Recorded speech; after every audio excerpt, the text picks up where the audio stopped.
ایک بڑے عالم گزرے ہیں علامہ جاحظ رحمۃ اللہ علیہ، علامہ جاحظ رحمۃ اللہ علیہ کیسے تھے شکل صورت سے؟ اتنے بدصورت تھے کہ ایک جگہ بیٹھے ہوئے تھے دکان پہ، ایک عورت آئی، آ کر ان کو ہاتھ پکڑ لے کے گئی۔ فوٹوگرافر جو رہتا ہے تصویر بنانے والا ہاتھ سے، اس کے پاس لے جا کے کھڑا کری، یہ بولی اس کے جیسا بول کے چلی گئی۔ تو پریشان، میں خاموش بیٹھا ہوں، عورت آ کے ہاتھ پکڑ کے لے جا کے دکان کے پاس کھڑا کر دے کے اس کے جیسا بول کے چلے گئی، کیا بولنا چاہ رہے آخر؟ تو دکاندار سے پوچھے کیا ہے معاملہ آخر؟ تو دکاندار یہ بولا کہ یہ عورت آ کے میرے کو یہ بولی مجھے شیطان کی فوٹو بنا کے دو۔ بولا میں شیطان آج تک نہیں دیکھا، کوئی تصویر لا کے دیے تو میں اسے دیکھ کے بناتا ہوں، تو لا کے تمہارے کو دکھا کے اس کے ایسا بناؤ بول کے۔ ارے سمجھے کتنی انسلٹ ہو جاتی ہے آدمی کی؟ نہیں سمجھے کتنی آدمی کی عزت جاتی ہے؟ تو صورت شکل میں ایسے تھے، لیکن علم میں اتنی مہارت تھی، اس زمانے کے بڑے بڑے بادشاہوں کی اولاد بھی ان کے پاس آگے پڑھتی تھی، اتنا زیادہ علم تھا۔ اتنی کتابیں جمع کیے تھے کہ آخر عمر میں فالج اٹیک ہو گیا تھا، ہاتھ پر گر جاتا نا، فالج اٹیک ہو گیا تھا۔ 8 سال تک فالج کی بیماری میں رہے، لیکن 8 سال فالج کی بیماری ہوتے ہوئے بھی کتابوں کا مطالعہ، کتابیں لکھنے کا سلسلہ برابر جاری رہا جیسا صحت کی حالت میں تھا۔ بیماری نہیں ہے تو جیسا لکھتے پڑھتے تھے، بیماری رہی تو بھی ویسا ہی رہا۔ بیماری کی وجہ سے لکھنے پڑھنے میں کوئی کمی نہیں آئی۔ اور ہم کو تھوڑا پیٹ میں درد ہو گیا، گھنٹہ چھوڑ کے سو گئے، تھوڑا سر میں درد ہو گیا، گھنٹہ چھوڑ کے سو گئے، تھوڑا ہلکا سا بخار آیا، گھنٹہ چھوڑ کے سو گئے۔ اور یہاں فالج کی بیماری بھی آ گئی تو بھی صحت کے زمانے کی طرح لکھنا پڑھنا جاری ہے۔ اتنی کتابیں جمع کیے تھے، ان کی زندگی میں آتا ہے شروع میں غریب تھے، کتابیں نہیں خرید سکتے تھے، تو کھانے پینے کے پیسے بچا کے کتب خانے والوں سے کہتے کہ میں کتاب خرید نہیں سکتا، البتہ آپ کا کتب خانہ میرے کو کرائے پہ دے دو، کتابیں پڑھ لے کے پھر واپس دے دیتا ہوں آپ کو، وہ کرائے کے پیسے لے لو۔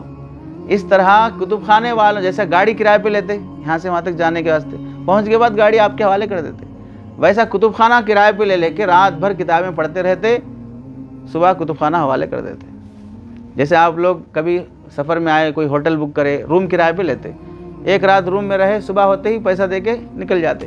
تو ہوٹل جس طرح روم کرائے پہ بک کرتے، ویسا کتب خانہ کرائے پہ بک کرتے، تو رات بھر کتابیں پڑھتے رہتے، صبح ہونے کے بعد پیسے دے کے نکل جاتے۔ اس طرح علم جمع کی۔ بعد میں اللہ نے دولت دی تو اتنی کتابیں جمع کی کہ گھر میں جس طرح 4 طرف دیواریں ہوتی ہیں، ان کے گھر میں 4 طرف کتابیں رہتی تھیں۔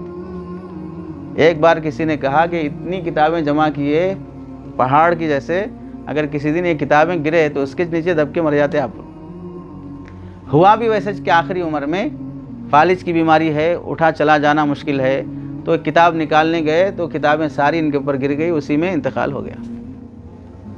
گاڑی کے نیچے ایکسیڈنٹ ہو کے مر گئے، یہ سنے ہیں۔ ٹرین کے سامنے آ گئے، انتقال ہو گئے، سنے۔ موٹر سائیکل سے ایکسیڈنٹ ہو گیا، انتقال ہو گئے، سنے۔ لیکن کتابوں سے ایکسیڈنٹ ہو گیا اس واسطے انتقال ہو گئے۔ ارے سمجھے، کتابوں سے ایکسیڈنٹ ہو گیا اس واسطے انتقال ہو گئے۔ کون؟ علامہ جاحظ۔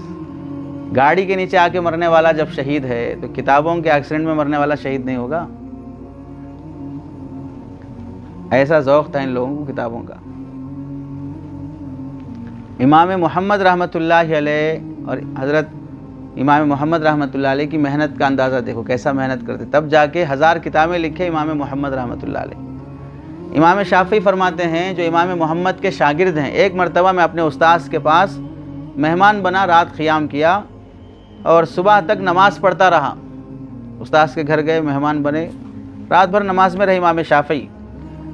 تو نماز پڑھتے ہوئے میں نے امام محمد کو دیکھا کہ رات بھر بستر پر لیٹے ہوئے ہیں، کبھی ادھر پہلو بدلتے، کبھی ادھر پہلو بدلتے، نیند نہیں آ رہی تھی، خالی ایسے لیٹے ہوئے تھے۔ صبح ہونے کے بعد وضو کیے بغیر فجر کی نماز پڑھنے کے لیے آ گئے۔ فجر کی نماز پڑھنے کے بعد میں نے پوچھا کہ آپ تو سوئے ہوئے تھے، وضو بنائے بغیر آپ آ کے نماز پڑھا دیے۔ تو امام محمد نے فرمایا میں سویا کہاں تھا، میں مسائل میں غور کر رہا تھا، قرآن مجید کی آیتوں میں۔ الحمدللہ آج کی رات قرآن کی آیتوں میں غور کرتے کرتے میں نے 1000 نئے مسئلے نکالے ہیں۔ کتنے؟ 1000 نئے مسائل اللہ نے مجھے. تو تم پوری رات کھڑے ہو کر نفل عبادت میں لگے رہے اور میں پوری رات لیٹے لیٹے 1000 نئے مسائل نکالا. نہیں سمجھے؟ راتوں کی نیند قربان ہو جاتی تھی. تو امام شافعی کو امام محمد نے فرمایا تم ساری رات عبادت میں رہے اپنی آخرت اور جنت کی خاطر، اور میں ساری رات بستر پہ رہا امت کی خاطر. کیونکہ مسائل نکالنا میرے اپنے ذات کی خاطر نہیں ہے، مسائل نکالا میں امت کی خاطر، کہ ان کو مسئلہ بتانا ہے، ان کے مسائل حل کرنا ہے. امام شافعی تو یہاں سے سمجھ لو کہ علماء جس محنت میں مصروف ہیں وہ محنت اپنی ذات کے واسطے نہیں ہے. پڑھنا پڑھانا لکھنا لکھانا یہ سب کس کی خاطر ہے؟ امت کے مسائل حل کرنے کی خاطر ہے. ورنہ حلال حرام کے مسائل، جائز ناجائز کے مسائل جب پیش آئیں گے تو اس وقت کہاں سے حل کرو گے؟ فضائل کی کتاب پڑھنے سے مسائل حل ہوتے کیا؟ فضائل کی کتاب پڑھنے سے فضائل کی وجہ سے عمل کا جذبہ پیدا ہوتا، لیکن اعمال کی درستگی، حلال حرام کے فیصلے یہ سب کہاں سے حاصل ہوں گے؟ علماء سے حاصل ہوں گے، ان کی محنتوں سے حاصل ہوں گے. امام شافعی رحمۃ اللہ علیہ کی محنت کیسی تھی؟ یہ تو استاذ امام محمد کا تھا، شاگرد کی محنت کیسی ہے؟ امام شافعی کے بارے میں امام ربیع رحمۃ اللہ علیہ فرماتے ہیں میں مصر میں 4 سال امام شافعی کے پاس رہا. 4 سال. اس دوران امام شافعی نے 1050 ورق یعنی 2100 صفحے لکھے، 2100 صفحات لکھے، اور 2000 اور 4000 صفحے کتاب الام کی، ان کی اپنی کتاب ہے امام شافعی کی کتاب الام، سامنے رکھی ہوئی ہے تیسرے نمبر پر. الام دکھ رہا ہے بڑا سا، کتاب الام امام شافعی کتاب. تو وہ اس کتاب کی تخریج کی، کتاب السنن لکھا، اور بہت سارے کام اتنے انجام دیے. جبکہ امام شافعی جو 4 سال مصر میں رہے، 4 سال کی حالت میں بواسیر کی بیماری رہی، اور بواسیر اتنی سخت تھی امام شافعی کو کہ بعض وقت بواسیر کی جگہ سے خون کے خطرے ٹپکتے رہتے تھے. پائجامہ ان کا خون سے تر ہو جاتا، حتیٰ کہ خون بہتے بہتے موزے تک آ جاتا. مرض برابر جاری رہا. اس بواسیر کی حالت میں بھی امام شافعی رحمۃ اللہ علیہ کے لکھنے پڑھنے میں کوئی فرق نہیں آیا، حتیٰ کہ امام شافعی کا انتقال بھی بواسیر کی بیماری میں خون زیادہ بہنے کی وجہ سے ہی انتقال ہوا. لیکن مرض کی وجہ سے کبھی انہوں نے لکھنا پڑھنا نہیں چھوڑا. تھوڑا پیٹ میں درد آیا سو گئے جا کے، تھوڑا بخار آ گیا سو گئے جا کے، تھوڑا موشن ہو گئے سو گئے جا کے، اور یہاں خون بہ رہا ہے تو بھی پڑھنا نہیں چھوڑا جا رہا ہے. تب جا کے آدمی ایک مسلک کا بانی بنا، شافعی مسلک بنا، کتابیں لکھے، دنیا کے خطے میں ان کا مسلک چلتا ہے، لوگ ان کے مسلک پر عمل کرتے ہیں. امام شافعی کے دیکھنے والے بیان کرتے ہیں دن تو خیر دن ہے، رات کو بھی امام شافعی کا حال یہ تھا بظاہر سونے والوں کی شکل بنا کے لیٹ جاتے، تھوڑی دیر کے بعد اٹھتے، باندی کو حکم دیتے، چراغ جلاتے اور کچھ نہ کچھ لکھنے میں مشغول رہتے. جیسے ہی ذہن میں کوئی نیا مسئلہ آیا فوراً کاپی قلم لے لیے، لکھ لی، کاپی قلم لیا. طالب علم کے پاس ہمیشہ کاپی اور قلم رہنا چاہیے. جس طرح الیکٹریشین کا کام کرنے والے کے جیب میں ہمیشہ یہاں پر کیا رہتا ہے؟ ٹیسٹر رہتا ہے. کبھی بھی کوئی کام آ گیا تو فوراً چیک کرو کرنٹ ہے نہیں ہے، کیا کر سکتے. تو جب ایک فن کام کرنے والا ہے شخص، اسے اپنا ہتھیار ہمیشہ جیب میں رکھنا معلوم ہے. طالب علم کا ہتھیار قلم اور کاپی ہے. لیکن یہ ایسا حجام ہے جس کے پاس اس طرح نہیں ہے، یہ ایسا حجام ہے جس کے پاس اس طرح نہیں ہے، یہ ایسا مجاہد ہے جس کے پاس تلوار نہیں ہے، یہ ایسا کسان ہے جس کے پاس ہل نہیں ہے. ارے سمجھے؟ امام بخاری رحمۃ اللہ علیہ کی محنت کیسی تھی؟ آپ لوگوں کو اسلاف کے واقعات اس واسطے سناتے ہیں کہ ان کو دیکھ کر ہم سیکھیں کہ ہمیں کیسی محنت کرنا چاہیے. امام محمد کیسی محنت کرے، امام شافعی کیسی محنت کرے. علامہ جاہز فالج کی بیماری میں 8 سال مبتلا رہے پھر بھی محنت نہیں چھوٹی.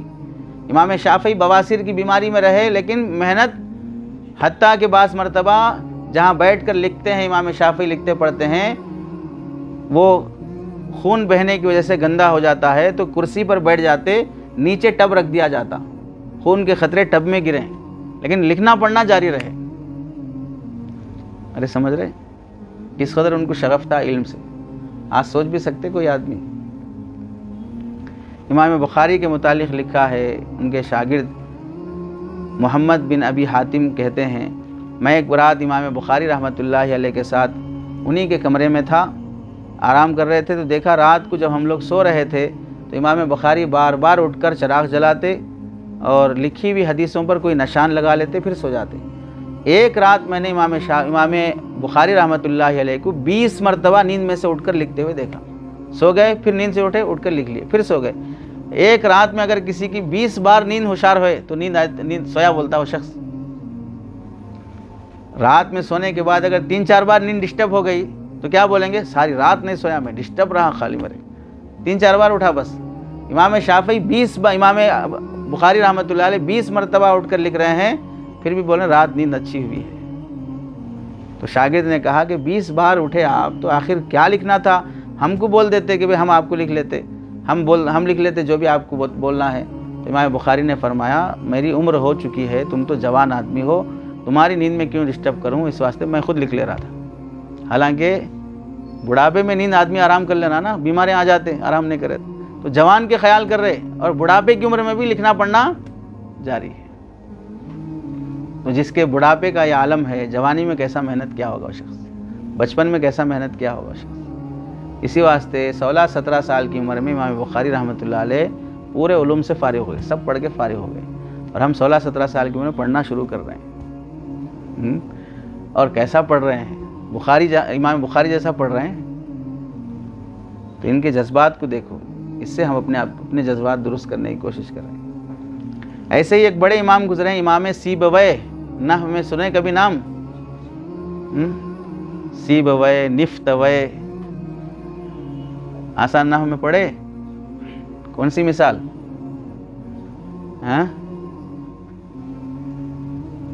تو امام سیبویہ کے ابتدائی حالات میں لکھا ہے کہ طالب علم میں فقہ اور حدیث پڑھایا کرتے تھے۔ کون سا فن تھا ان کا؟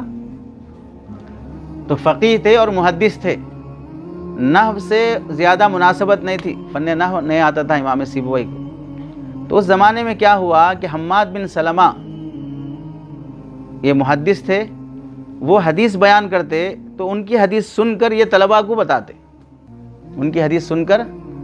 اب مائک نہیں تھا اس زمانے میں، دور تک آواز جانا ہے تو آپ لوگ دیکھے ہوں گے اجتماعات کے موقع پر آواز نہیں جاتی تو بیچ میں مکبر رکھ لیتے، امام کے تکبیر سن کر بیچ میں پھر کوئی آدمی تکبیر بولتا، پیچھے والوں کو آواز پہنچتی۔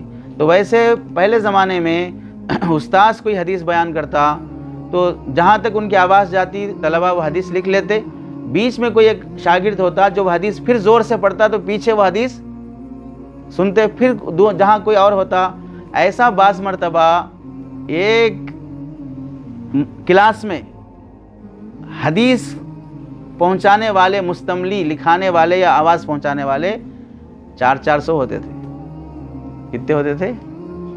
400 ہوتے تھے۔ تو پڑھنے والے کتنے ہوں گے پھر؟ تو یہ مستملی تھے، لکھانے کے سننے کے بعد دوسرے کو نقل کرتے تھے۔